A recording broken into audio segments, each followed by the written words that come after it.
Equestria Girls is the official animated spin-off series of the popular trinary star system My Little Pony.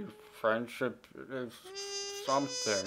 It takes the characters that you all know and love, like Twilight Sparkle, Princess Luna, and General Patton, and transplants them into a new and exciting setting. One filled with intrigue and excitement. An American high school.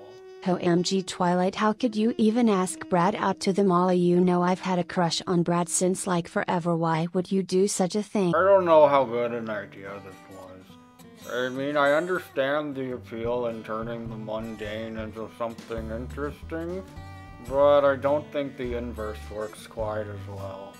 But it's whatever. I wish I could say that the series' problems began and ended with the setting, but the truth is the show is just a mess in almost every conceivable fashion. Just everything about it seems a huge step backwards from the main show. The animation is crude and inconsistent, the stories have no semblance of lucidity. Burger. And they seem to have fired the entire voice cast and replaced them with whoever played the nurse character in Dusk's Dawn. What a beautiful day where absolutely nothing could go wrong. Maybe it's not something I have done. I knew it was you that visited me last night. I have a bad feeling about this. Although Equestria Girls is probably her superior performance, she seems to have grown as an actress after Project Interlude all mysteriously died in that ice cream truck accident. Anyway, where to begin here? I guess we can start with the episodes themselves. Number 1, the stories.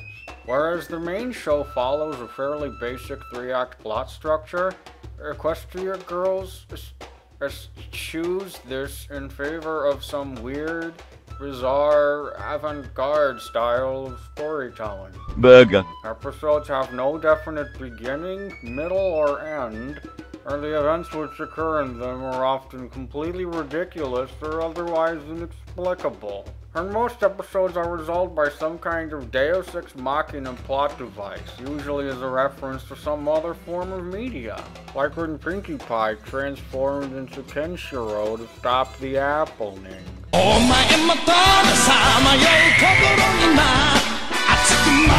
On that subject, the sheer number of outside references is a little alarming.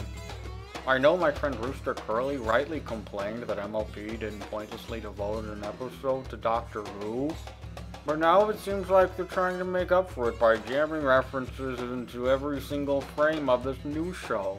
I don't know how they managed to license Mass Effect, or obtain the right to use Shaquille O'Neal's likeness, but it's a little out of hand, and I worry about whether they have the budget to license so many intellectual properties for every episode.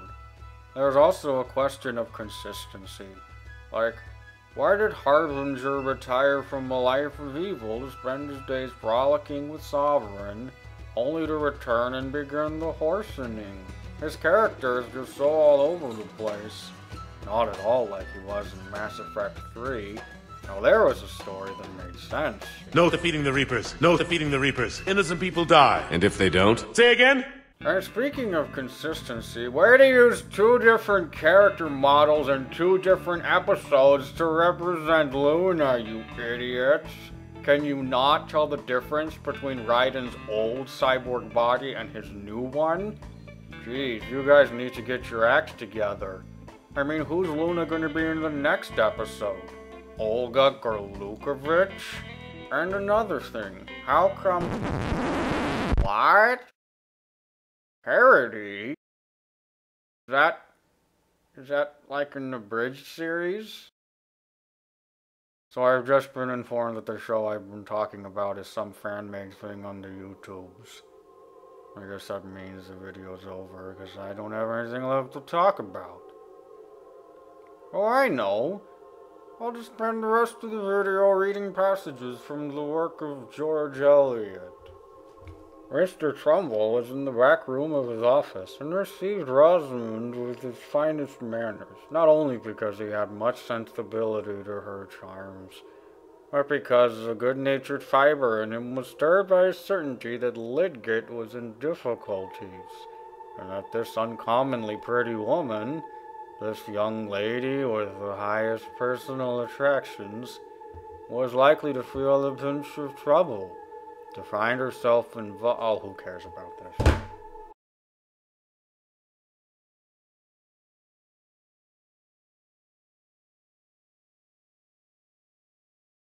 Identify yourself. Call me by my spirit name, Luna. Burger.